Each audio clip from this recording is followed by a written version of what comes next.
All right, welcome everybody. So thanks for attending our session on pairing strategic planning with data to transform marketing.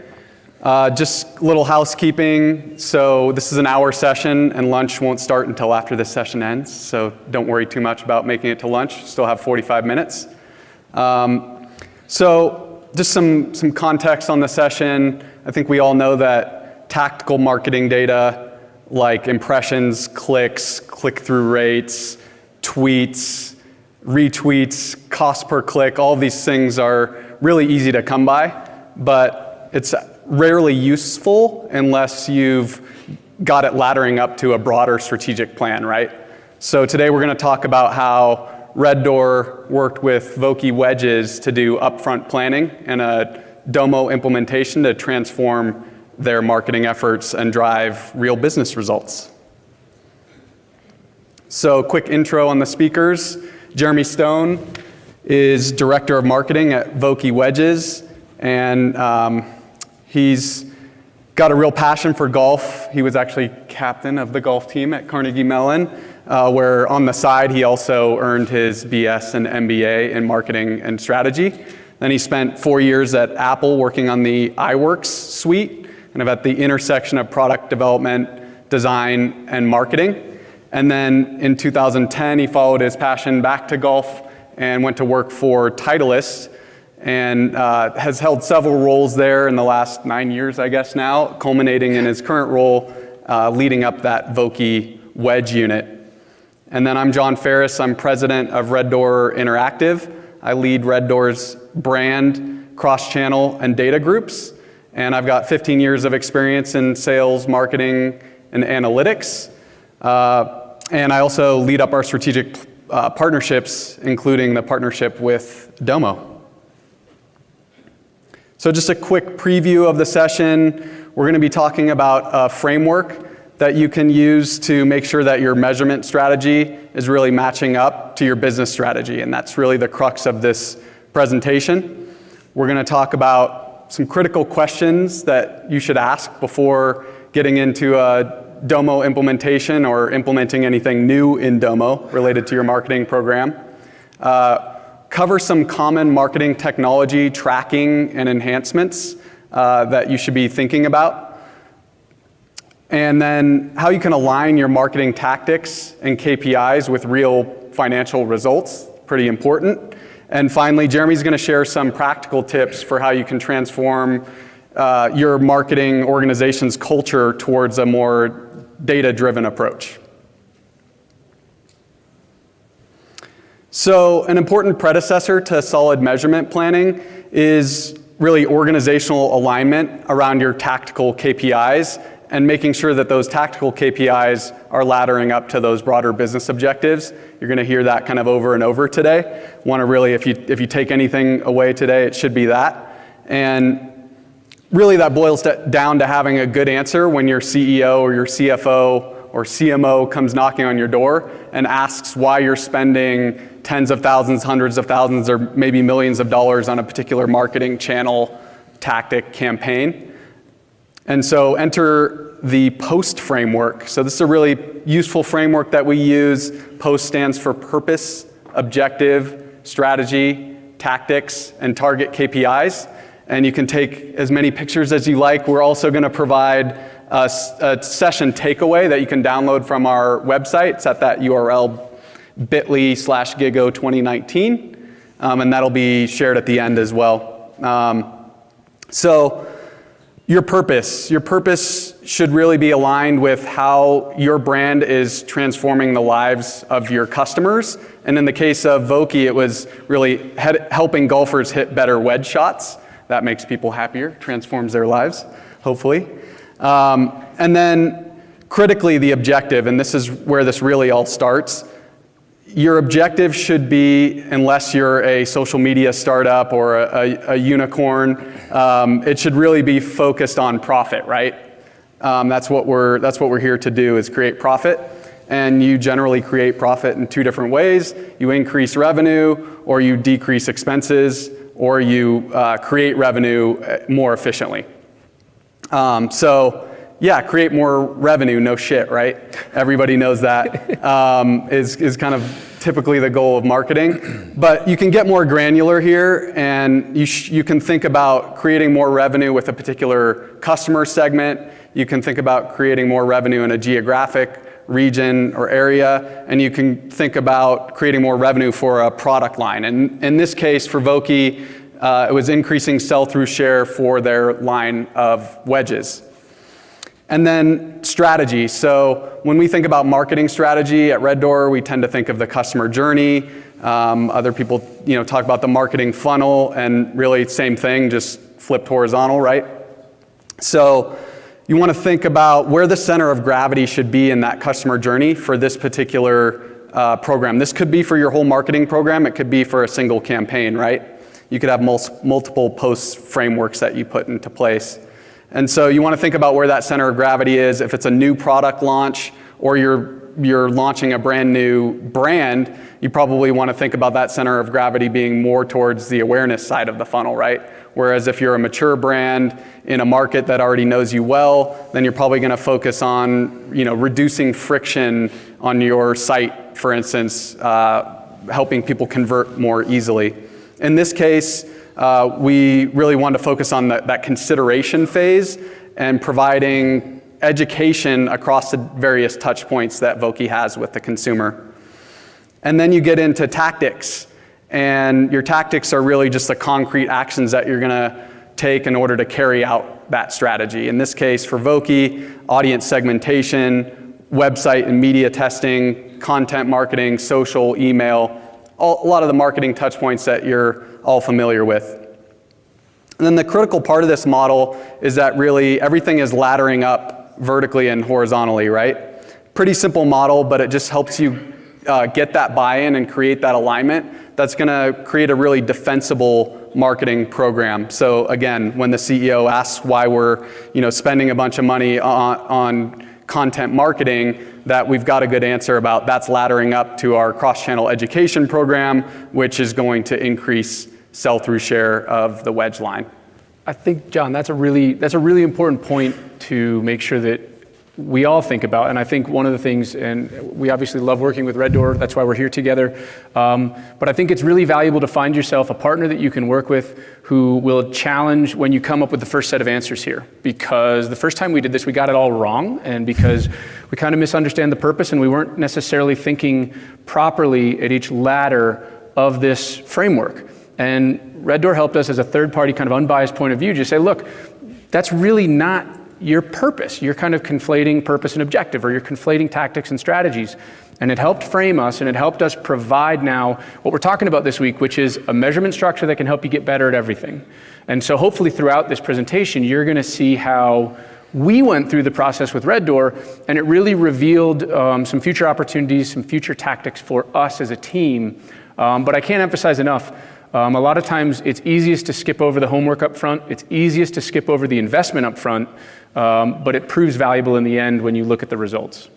Yep. Yeah, and we find as an agency, nobody really likes to plan or pay for discovery, but at the end of the day, they love to have a plan in hand, right? Us included. So discovery, once you have that strategic alignment and you're just about ready to start measurement planning, post framework does force you to answer some critical questions, but there's 5 more questions that we like to ask our client, just again, to make sure we've got alignment across stakeholders and that we can really hit the ground running when we get into an implementation. And these seem really simple, but again, just gets everybody on the same page, agency and client, and different levels of the client organization. And we're going to talk about this a little bit later, but we've experienced this within our organization firsthand, where we went through the process of discovery, and then we tried an implementation in another business unit, and it did not nearly go as well because we somewhat skipped over that. And we'll get into details. I'm going to let John walk through how we kind of frame and approach the discovery in this specific instance. But it does end up being critical, and we were one of the groups that just said, well, boy, what are we paying for here? And then you do end up seeing the value. It ends up being worth the effort in the end. So, and again, these questions are going to be in the takeaway document, so you don't have to take too many notes, trying to save you guys some effort. So what do current reports look like? This is usually a pretty good starting point for what your reporting is going to look like moving forward. and this was really the beginning, as I'm sure for many of you, the beginning of our Domo story. We had a bunch of different reports that we were pulling together manually, and we just came to Red Door and said, hey, can we automate this? What can this look like in a more dynamic way? And how can we build this and bring this to life in a more intelligent way? Because we really felt like we were just spending too many man hours aggregating the data and not finding smart ways to then use the data. So just like I'm sure many of you, this was the start of our Domo story, which is, what are we doing today? Next question's around whether there's external factors that impact performance. So this could be things like seasonality. That's really common in marketing, and so that's why we tend to try not to look at things just month over month or period over period, but a lot of times year over year can expose those seasonality differences. It could be even things like inventory or pricing changes. And any golfers in the room? All right. So you all know, you can probably think of the external factors, but weather's a huge role, right? What part of the country do you live in? All of these elements weigh into how we go about thinking about this data. And it was critical for us to identify them up front because we all kind of internalize them in each of our respective businesses. And we all know that these things exist, but for us, one of the big takeaways was we run on 2-year product life cycles. So the default analyst view would be like, well, let's look at this year over year and month over month. Well, we're hitting at completely different cycles of our business. So thinking this through up front allowed us to not have to retread the work after we started looking at data with the Red Door group because we didn't have to go, well, hey, actually, our business is really 2 years over 2 years, not year over year. Okay, well, scrap this slide. We'll revisit it next week when we get back together. We knew it up front because we'd done the homework. And then who are the owners of each dashboard? Again, another really critical one. I'm going to embarrass poor Drew here, who's just trying to stream the New Mexico game. I apologize, Drew, but we'll get to you later. But I think the owners are so critical when you talk about how do you transform a culture into a data-driven culture. All those folks that had their hands up, they're golfers, you understand what a traditional environment golf can and still is today. And it's so important for us to give the ownership of Domo to the folks that are actually going to be using that dashboard on a day-to-day basis. The ownership on the front end building it is what creates the engagement downrange, and it creates them wanting to see the success of the tactics that come out of that data. And so I can't emphasize enough how important that ownership is throughout all levels of the organization and thinking through who's going to be the owner and then allowing them the ownership of the building process as well. And then who else is going to be receiving access to the dashboards, and thinking through the political considerations that play into that, and also whether any data needs to be locked down via PDP. So that was a consideration for Vokey as well. No question. And you think about how well this marries up with the previous point of view, which is who's the owner, and then who's your audience? Just like anything else, how do you know your audience? How do you understand what they want? And how do you understand who it's going to go to? The social media team is going to need daily, if not more regular updates so that they can be much more nimble and agile and tactical within the social media environments we operate within. But we also have a bunch of executives that might spend time with the Vokey business once a month, and they just need a quick check-in to understand exactly what's happening, and they need to be able to walk out of that kind of discussion in 5-10 minutes, but feel really good about where we're taking this brand as part of the Titleist family. So making sure we understand the owners and then also the audience, and you marry those two, and it can become a really powerful tool throughout the organization. Yeah, and I think this is where you can kind of look back to that post framework too and think about those different levels being different levels of the organization. The CEO is going to care about the objectives. You've got somebody like Jeremy that's probably focused on the strategy, and you've got somebody like Drew that's going to be more focused at that tactical level. And one thing that we love about Domo is that drill down capability, so that if the CEO wants to get in the weeds, he can, right? Yeah, it's completely empowering, and that's the fun part. And then last question, what KPIs would be useful to forecast, especially in today's world where we can use Domo for machine learning, and that's really exciting. Yeah, and a big one for us, and after being here this week, my commentary on this slide just actually changed kind of in the last 2 days, which is really fun and exciting because We're still at the infancy of how do we use this tool to better forecast, but we start thinking about how do we make better capital investments to deliver custom wedges to a golfer more quickly? How do we go out and manage our inventory more effectively and more efficiently? And then more importantly, how do we share that knowledge and tell that story to the rest of our organization that wants to know what we're doing, but wants to know it quickly and understand the value immediately? So this one is a fun one for us moving forward coming out of here, and where this could potentially take us. And if you really want people using the data and valuing the data, then you have to have trustworthy data. And that's part of the reason you see stickers on all the seats is we have this mantra of garbage in, garbage out, which is pretty common. So we've got a bunch of bad data jokes there.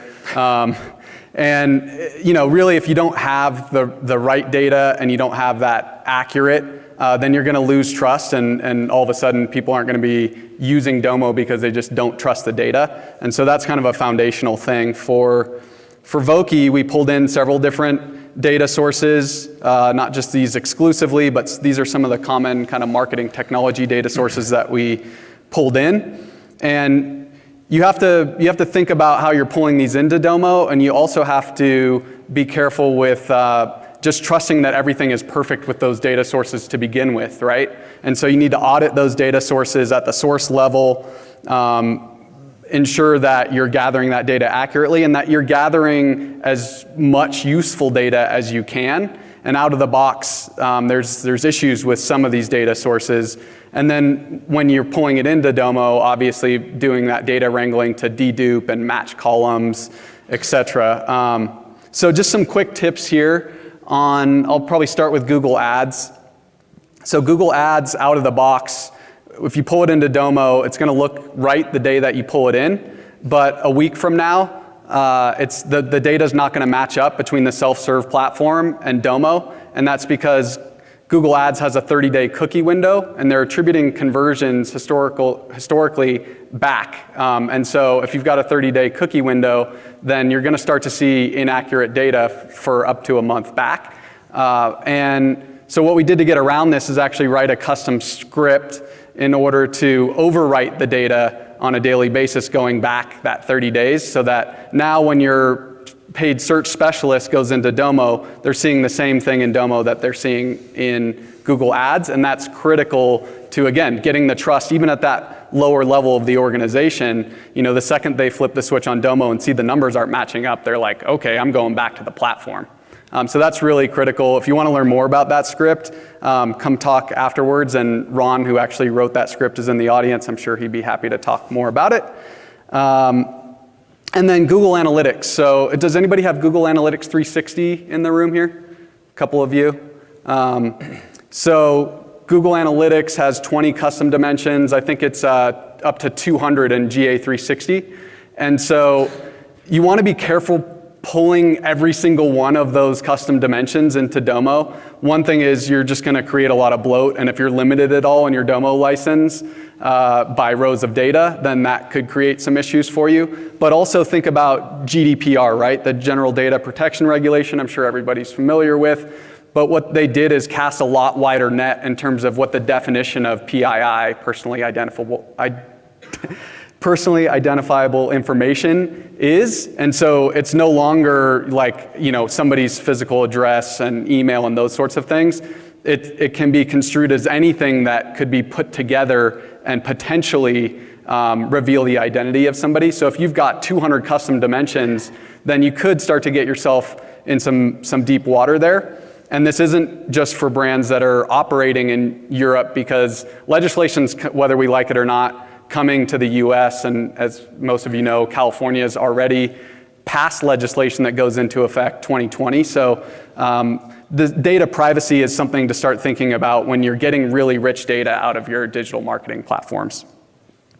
And then just kind of continuing the thread here on Google Analytics, again, not how you're pulling it into Domo, but at the source. There's a lot of things to consider, and this doesn't necessarily if you're not doing all these things, it doesn't mean that your data is broken, although there are ways to break all of these things. But it just means that you're not getting the most out of your Google Analytics implementation and configuration. And again, another session takeaway, trying to provide a lot of values to you guys today, and it's at the same URL, it's all in one document. But we actually, not just a screenshot of this page, have some pretty detailed explanation of what each of these things are and some considerations as you actually go to configure each of those things. Luckily, we found that Vokey, there wasn't a lot broken there. The analytics were in a pretty good place, but we did find some enhancements to make so that we could gather some richer data along the way.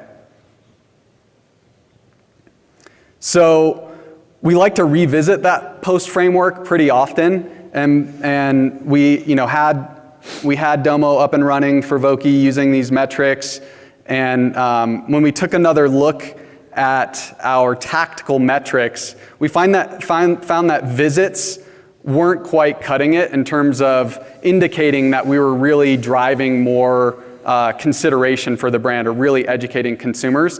And so we introduced this idea of an educated visit, which is a calculated metric, and Jeremy's going to talk a little bit more about that.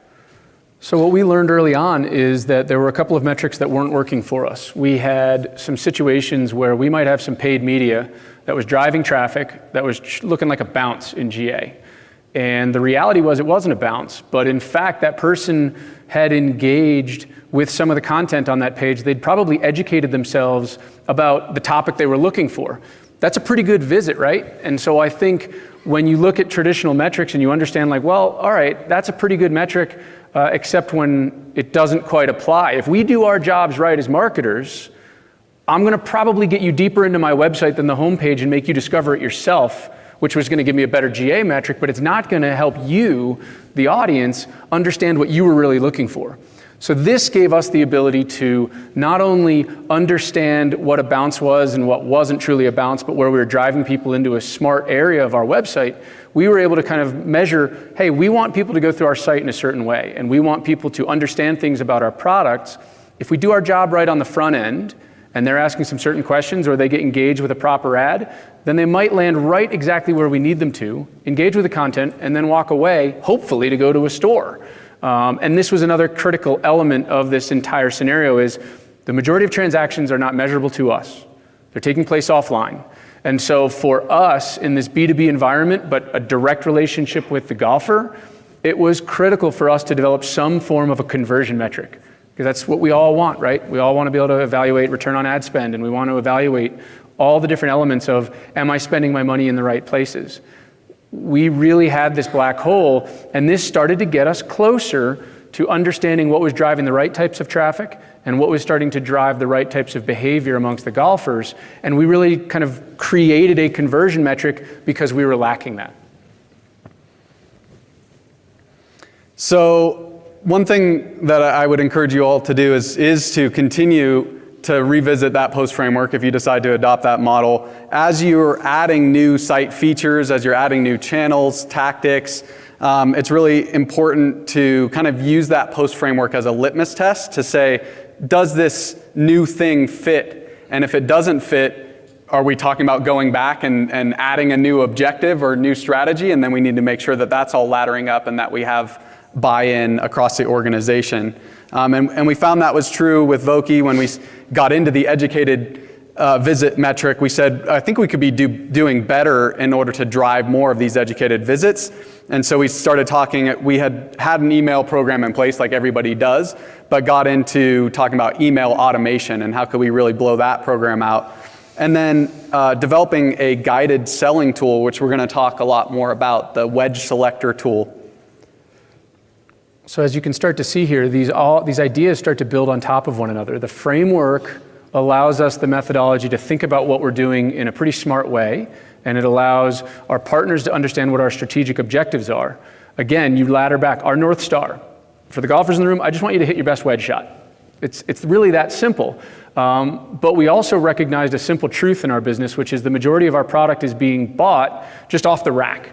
And so one of the things we try to do is educate golfers that the best way you can go out is to find a professional who can help you figure out which one of our wedges is best for you. And they can do a really great job. But since not everyone's going to do that, how do we elevate the floor of performance? And that's one of the ways we think about our business, because the majority of purchases are coming at the floor, which is they're just buying off the rack, they're self-selecting and self-educating. So is there a way for us to elevate the floor? And you think through the ladder we went through here, which is, all right, we knew we wanted to help folks hit better wedge shots. Then we knew that we had some missing metrics, so we developed the educated visit. Then we said, well, gosh, I bet you there's a better way. And now we're into the really fun stuff. Now we're into this super tactical element where we have this ability to elevate the floor of performance. So that person who just walks in the door and says like, all right, I want that one. They're making a smarter choice at the point of sale, which we have very little control over, but we can do it in a pretty interesting and engaging way and a very measurable way. And that's, again, where the Red Door team, you start talking about this iteration, stepped in and really helped us understand not only did this drive educated visits, which is metric A, but also how are they engaging with this specific tool that we've built. Yep, and I just want to jump back really quickly to say this seems really simple, and some of it is, just seems oversimplified almost. And we did simplify what we actually put together for Vokey here, where you might have multiple objectives, multiple strategies, multiple tactics. So I don't want to give you the sense that you have to have one objective, one strategy. So jumping back, it wouldn't be a Domo presentation without a screenshot of a Domo card. This is one of our favorites, the funnel visual, especially for something where you have a multi-step process, right? And so we had this visual in mind as we were building out that wedge selector tool for Vokey, and so we're actually able to bake some of the measurement right into the tool, and custom events and Google Analytics being kind of the primary way that we did that. And then, like Jeremy mentioned, the vast majority of the conversions, the sales are happening offline, right?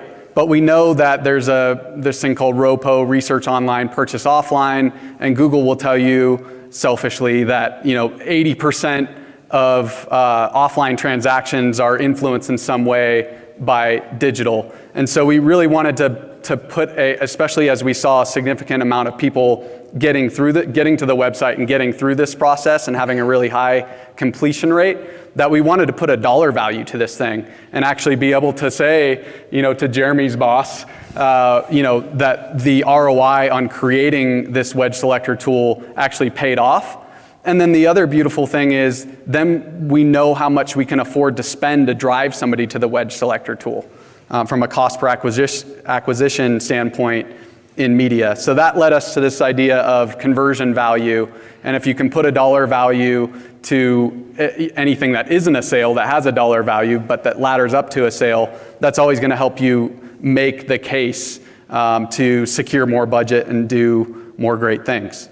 And I mentioned it's golf. We tend to be in kind of a slower moving industry, and that can present some challenges, but we live in a world that's moving faster and faster. So we've got to make sure we try our best to occupy that space. And so this really helped us really move some tactics forward that might have taken a lot longer because they might not have passed kind of the gut test within the golf community. So our ability to change some of the calls to action at the end of the wedge selector tool were dramatically influenced by our measurements using that funnel tool. I mean, the tool might take 3, 4, 5 minutes to complete. It's 8 or 9 questions. You have to give some thought. So to have a really high completion rate really opened some eyes within our building. And it was the data plus the story of understanding of our core objectives, that idea that we heard about this morning of marrying a story to the data. And that is what kind of unlocked some opportunity and really led to some tactical changes around where we sent you after you completed the tool, but also led us to this path of, well, gee, again, what's that question that drives interest? It's, well, how much should I spend to get someone to complete the tool? Thus leading us to our very next Red Door project. Yep, and where people were falling off, and then we're actually engaged in a project now for the last several months of testing different elements of that wedge selector tool to drive those metrics up and then see that play out in that Domo funnel visual. Exciting stuff. So in terms of defining putting a dollar value to your non-commerce transactions or conversions on your site, and again, these numbers are kind of faked Thank you. You're welcome. So you can imagine a scenario where that wedge selector tool plays a critical scenario in driving an offline conversion, right? So 100,000 people visit the website, 30,000 of those people start the wedge selector, 90% of those people, as we saw before, complete it. Then you get into, now you're getting, those are all numbers that we know for sure, right? That's hard data. And then in order to arrive at these conversion values, you are gonna have to make some assumptions. And so you just wanna make sure that those assumptions are clear to everybody and that you've got buy-in that those assumptions are as good of assumptions as you can make. And so assumption about 75% of people showing up at a retail location that have completed that wedge selector, and then 5% of those people actually purchasing offline, at a green grass location or more of a big box sports store. And then we also have other ways that folks can convert. They can set up a session to get fit for a custom wedge, or they can go onto the WedgeWorks e-commerce section of the Vokey site and actually buy online. And again, we're back into kind of hard data on those things. And then from there, if we know 30,000 people completed the wedge selector and we generated theoretically $275,000, then we can say that the average value of completing that wedge selector process is about $9.15. Again, now we can get into cost per acquisition and things of that nature. So this is incredibly empowering as a marketer to understand, hey, what's the distribution of my resources? Am I in the right place? And by no offense to anyone here on the Red Door team, the number's wrong. We know that. And we walked into the very first meeting saying, look, we're gonna get this wrong, right? But it's okay, because yesterday I had zero idea how much to spend against this. So I was just kind of guessing at how we should allocate our resources and how much we should spend against this. I'm significantly closer to understanding that value today. So it's okay to be wrong, because what you do know is you're getting closer to that truth and you're getting closer to the exact number, and that's going to be the one we continue to chase to get smarter and more efficient and better at our marketing jobs. But we live in a world where we're not capturing that transaction yet, and so we need to understand how close can we get without the point of sale data. And this really helped us, and we're legitimately changing our media mix based upon this, and we're sending people into different parts of our website based on the educated visit metric. So we've actually done these dollar values across a bunch of different activities on the website. So we've done an estimate on how much does it cost, or what's it worth to us for someone to put in their zip code and find a fitter near them? What's it worth for them to just get educated, right, outside of the wedge selector tool? And then how much more value does just the wedge selector tool completion add? And so these start some really fascinating conversations when we start thinking about the future of our business and how we allocate the resources. And so, now you're starting to talk about, all right, you've watched us step through this process. You've watched us step through the post framework a couple of different times with a couple of different projects. And so this was really critical for us to get the entire team to move beyond a qualitative understanding of golf, which we had that in spades, but really start to think about these things in a quantifying way. And so we're going to go full circle now back to the beginning of our Domo story. And you can really start to think about, okay, what does this mean for us now? So if you think back to what we said, which is, all right, we have these really kind of simple reports that were done in Microsoft Word. And to start a meeting, we ended up having to live in a world where we had to just pull all this data and get into this space. And so this really kind of empowered us to move beyond just a really simple starting point where a lot of time was spent putting together an analysis of what's going on in our world. And it was just, as I'm sure you're all here for the same reasons, there were multiple channels of data. There were multiple logins required. There might be multiple people that have access to all this data, so you're just sourcing it from around the organization just to put together a monthly report that might be 2 or 3 weeks late at best. And so this really allowed us to change the way our team thinks about what we're going to do every single day and how we talk about our business. Yeah, and Red Door was putting together a more comprehensive digital marketing report on a monthly basis. But time is money, and when you're working with an agency, time is really money. And so just taking time, every day or every week to pull that data out and get it into a nice format, was cost prohibitive for Vokey. And so Domo really kind of opened up the doors to making that more accessible for the brand. 100%. And so now we're in a much safer space, in a much better space. We have the ability to look at these things immediately. We're not prepping all the data. And the good news about this, if you think about what, you talk about time is money. When we're spending time with our agency now, we're not going down there and doing a giant data review. And we haven't had to have each member of the respective team pull data and evaluate it and really come to the meeting prepared. We have a single source of truth that we all have access to at all times. So that when we show up and we decide to spend some money with our agency, it's because we want to leverage what they're best at, which is moving the needle for us strategically and really challenging our assumptions about how we approach our business. And so instead of us sitting around looking at these big reports that we had to share and everyone had to read before they got there, we're already operating in a space where when we work with their social team, we're already evaluating the data effectively there. When we talk about email campaigns and the automation that we have going on, when we talk about dynamic websites, the data is happening on a daily basis. The conversations are happening on a daily basis about successes and failures. And so that when we get to kind of the bigger picture business planning meetings, we just start and hit the ground running and start talking about how we can strategically move forward from where we are. And I can't tell you how empowering that is and how much more efficient we are with the resources we have.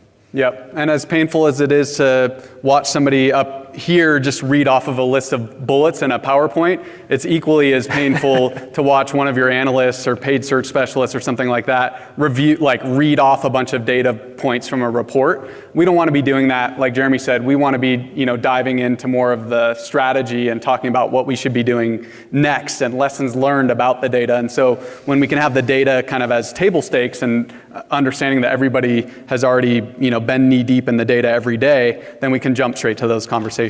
Super useful and way less painful.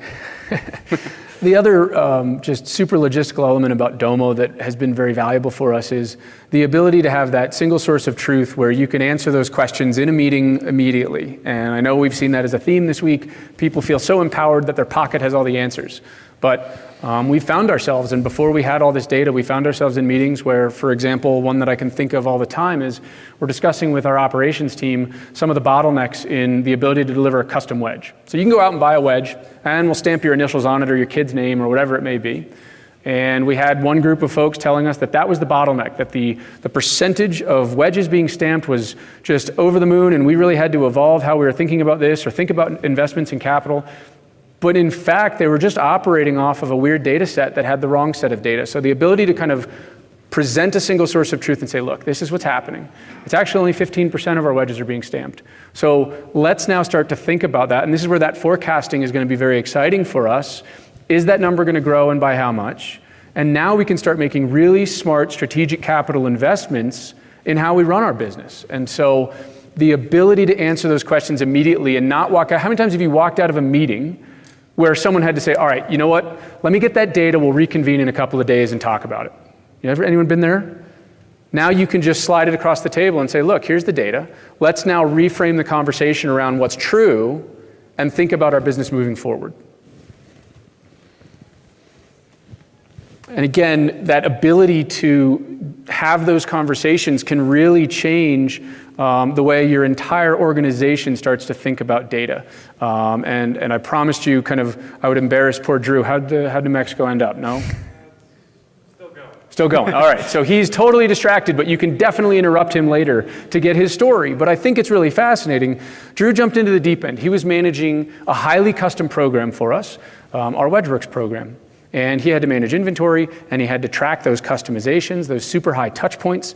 And the really fun part was when we started getting Domo, it really unlocked something for Drew to be able to jump in the deep end and dig through the data.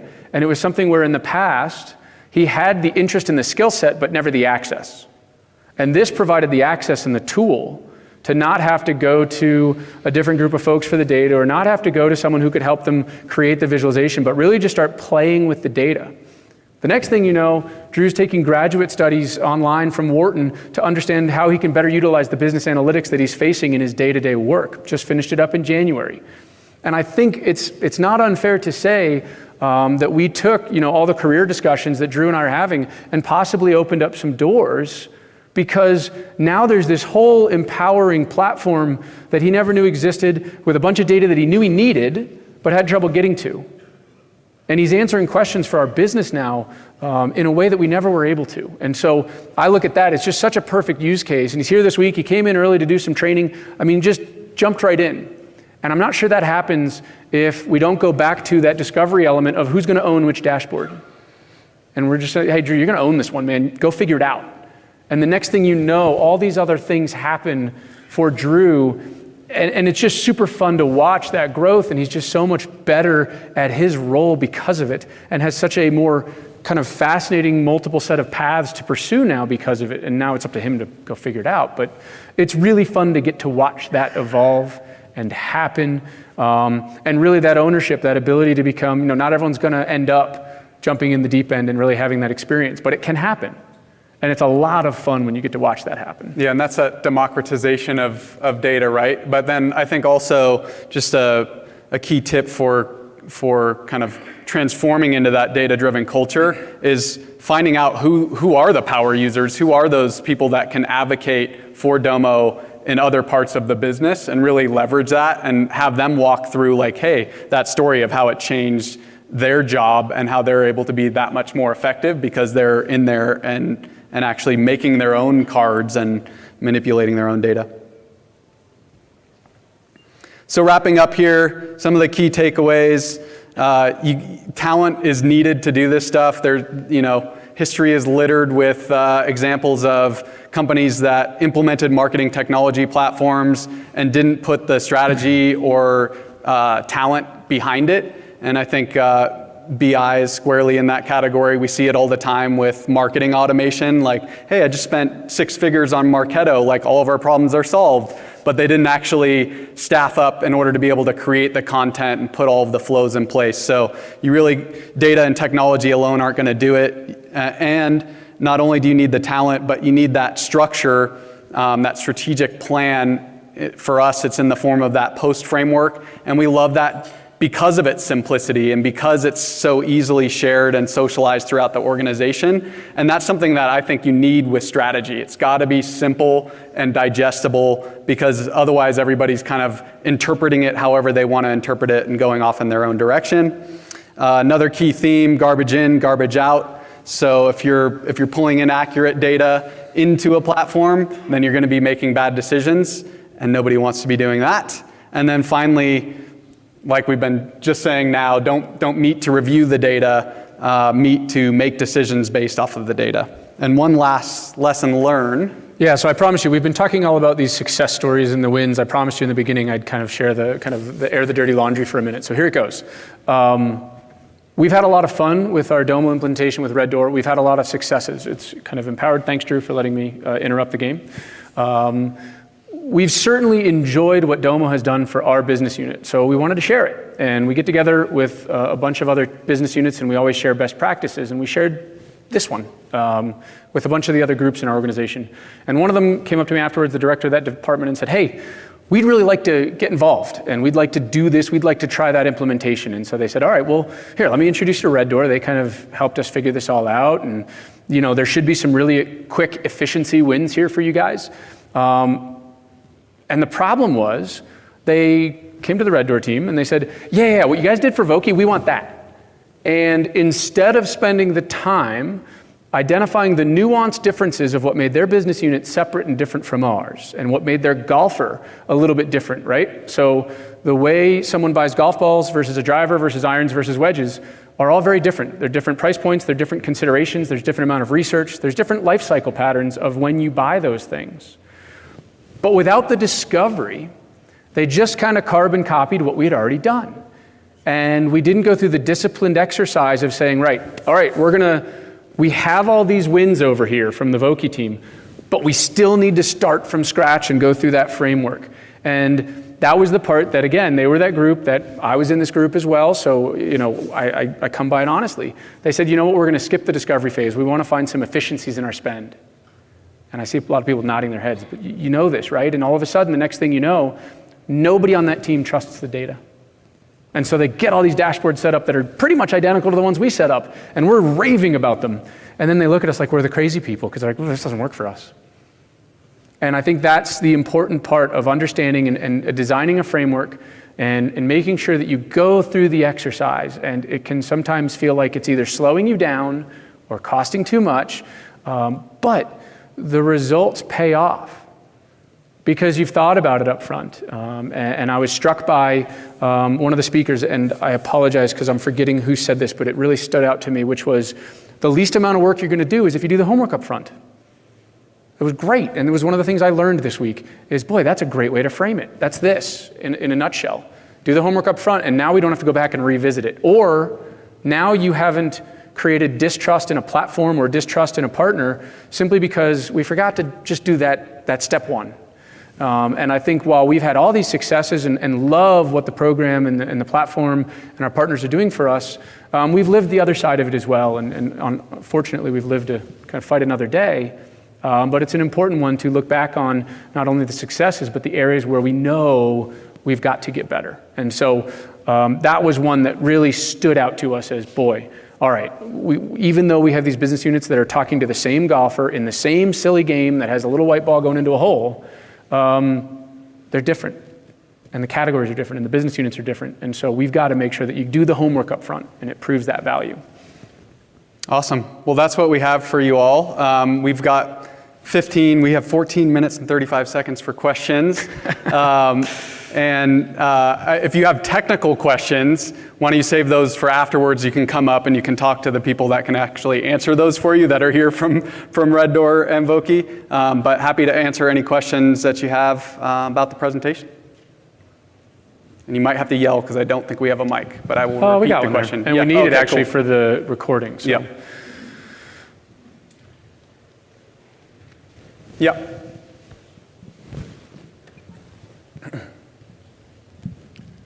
I just had a question on the educated site visits, and curious if you could give kind of a real-world example of an educated site visit as you defined it versus just a standard, because that's one we're struggling with internally. I work for an apparel company, and you can look at the gross numbers all day long, but if you don't really look at it strategically and intelligently, it's going to throw you total loopholes everywhere.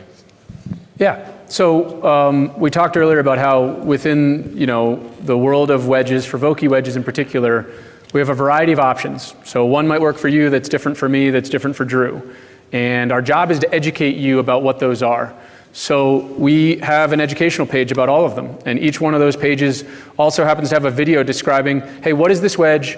Who's it for? And what are its primary use cases out on the golf course?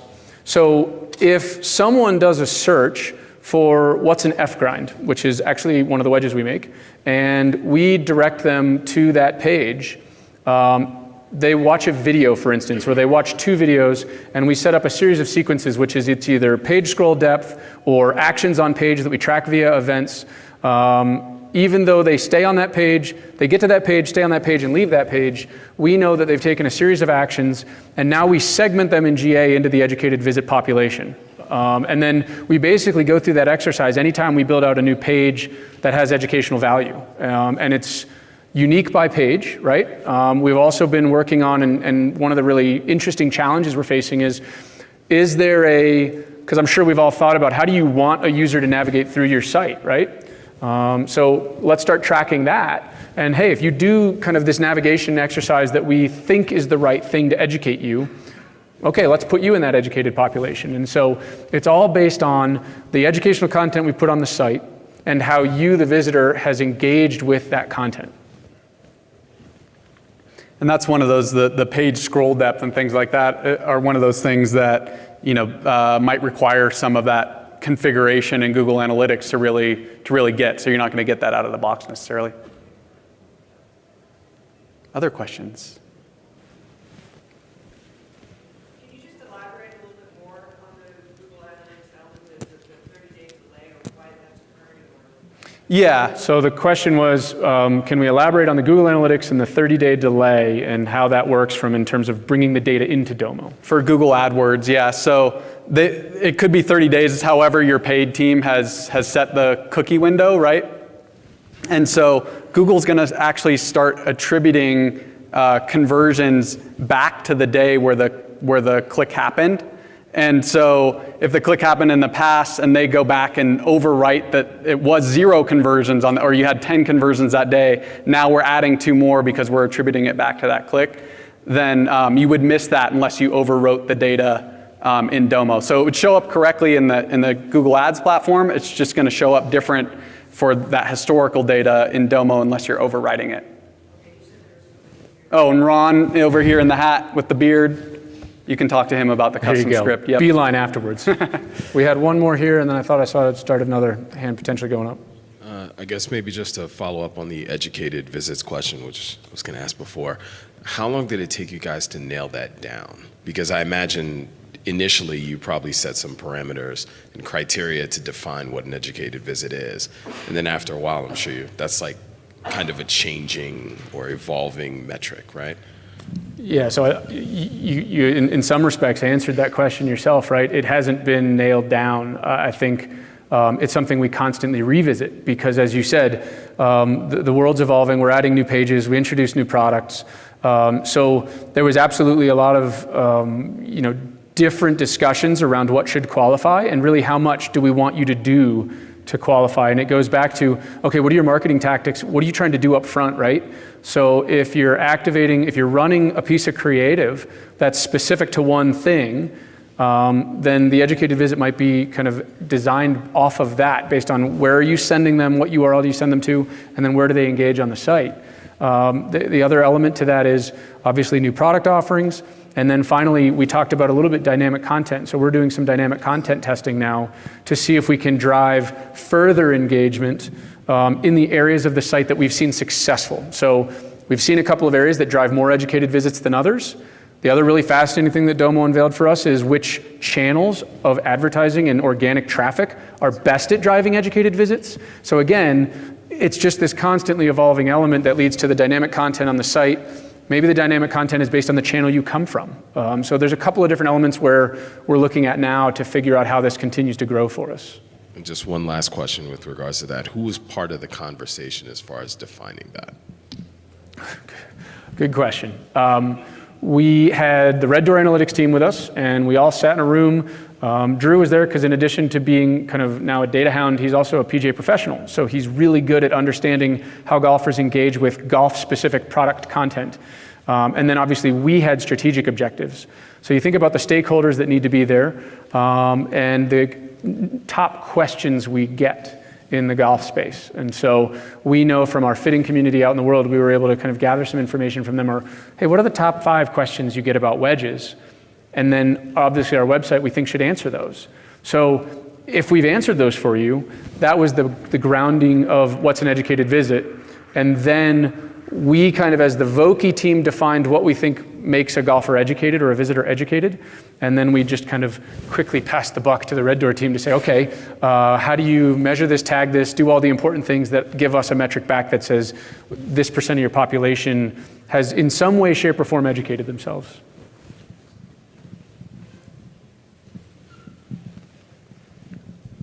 Hello. Going back to the 30-day look-back window in Google Ads, what are you specifically talking about when you're talking about conversions? Because we've seen that store visits, for example, it's not necessarily 30 days. I don't care what Google says. We've seen a lot of times where it's sometimes 45 days. So we actually just have we have it set up to where it's a replace basically every 45 days. But in terms of the other conversions, are there any other ones that you are referencing that like?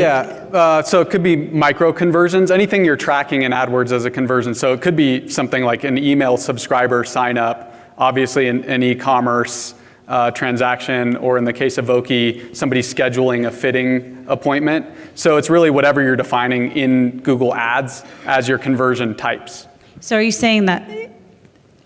Because I guess when you say there's a 30-day look-back window for conversions, are you saying that someone clicked on an ad, came to the site, and possibly didn't take the conversion, then came back directly to the site and converted? Came back So they're directly, attributing a view through? Yeah, so in a last click model, right? Like, so yeah, they came back directly, or they came back even via organic or another channel. It all depends on how you have your attribution set up.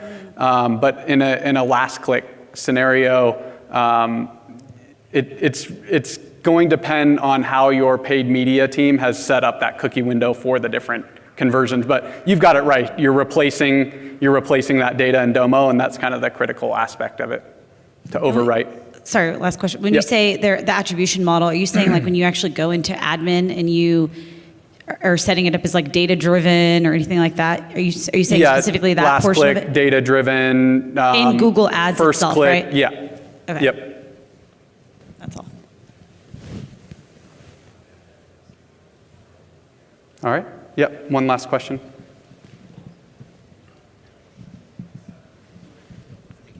How do you track the visits to the physical store from your sites?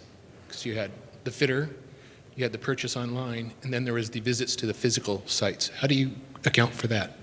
And that's where That's the missing piece yeah. where we're making an educated guess. Oh. Because, Yep. for example, in the golf world, there's about 10,000 golf courses that we have an account with in the United States, and that's the black hole of data where we can't track that. They've got different point of sales, and they're not even going to give us that data if we wanted it. So that's where you go into the educated guess, and that's where you partner with someone. One, you have to have some knowledge of the golfer and understand what their habits tend to be, and you make some educated guesses, and that's another evolution where you make an educated guess.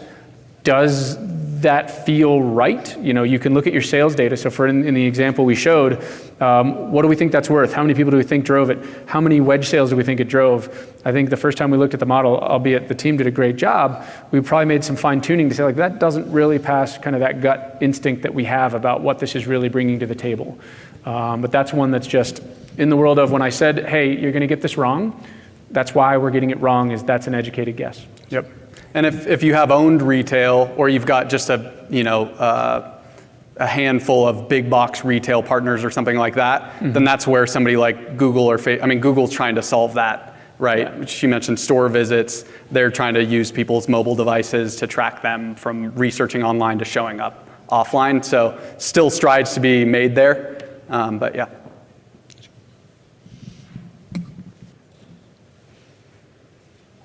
Great. Well, thank you, everybody. Appreciate your time.